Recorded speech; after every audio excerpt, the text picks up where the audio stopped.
Bismillahirrahmanirrahim. Assalamualaikum warahmatullahi wabarakatuh. Perkenalkan, nama saya Afdal. Saya berasal dari Prodi Ekonomi Syariah. Selanjutnya saya akan menyampaikan materi tentang lahirnya Pancasila dalam sidang BPUPKI.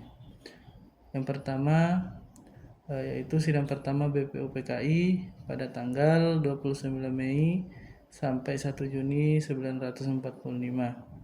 Sidang ini dilaksanakan di gedung Chow Seng-in, sekarang Gedung Pancasila. Fokus utamanya adalah merumuskan dasar negara bagi Indonesia merdeka. Terdapat 3 tokoh utama yang menyampaikan gagasan mengenai dasar negara, yaitu yang pertama Muhammad Yamin pada tanggal 29 Mei 1945 mengusulkan 5 asas secara lisan, yaitu peri kebangsaan, peri kemanusiaan, peri ketuhanan, peri kerakyatan, dan kesejahteraan rakyat.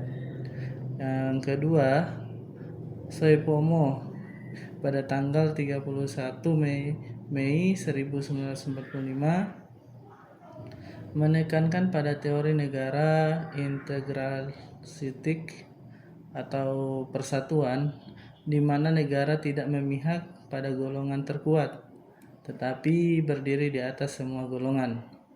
Yang terakhir adalah Soekarno, 1 Juni 1945. Inilah momen puncak lahirnya istilah Pancasila. Pidato 1 Juni lahirnya nama Pancasila.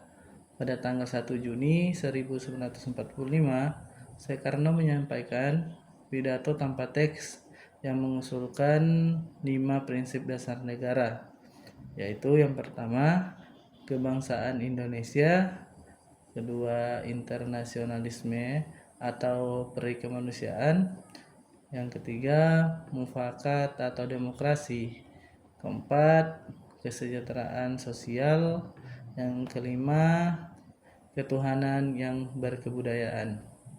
Soekarno kemudian menyatakan bahwa atas saran seorang teman ahli bahasa, kelima asas tersebut dinamakan Pancasila, atau panca artinya 5, sila artinya dasar atau asas.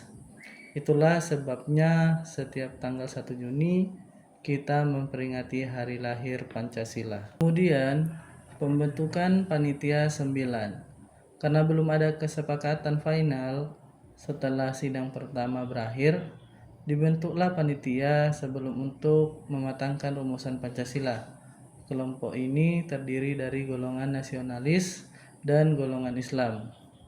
Pada tanggal 22 Juni 1945, Panitia 9 berhasil menyusun dokumen yang dikenal sebagai Piagam Jakarta atau Jakarta Charter.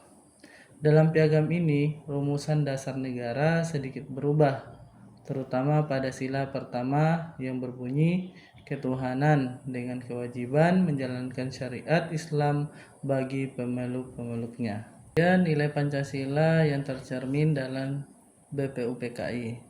Nilai dalam kompromi sidang BPUPKI yaitu Persatuan Indonesia, mengedepankan ketuhanan wilayah dari Sabang sampai Merauke di atas ego kelompok atau kepentingan ideologi sempit. Kemudian musyawarah, pengambilan keputusan melalui dialog yang beradab dan berorientasi pada win-win solution untuk semua pihak. Kemudian keadilan inklusif, memastikan setiap warga negara tanpa memandang agama merasa memiliki dan dilindungi oleh dasar negara yang sama. Kemudian refleksi pribadi dan relevansi masa kini. Pelajaran yang dapat dipetik, pertama, semangat mengalah demi tujuan besar. Para tokoh Islam menunjukkan jiwa besar dengan merelakan aspirasi mereka demi terwujudnya kemerdekaan Indonesia yang utuh. Kedua, dialog adalah kunci. Perdebatan sengit tidak diselesaikan dengan kekerasan, melainkan dengan duduk bersama dan mendengarkan keluhan saudara sebangsa. Yang ketiga, inklusivitas sebagai kekuatan.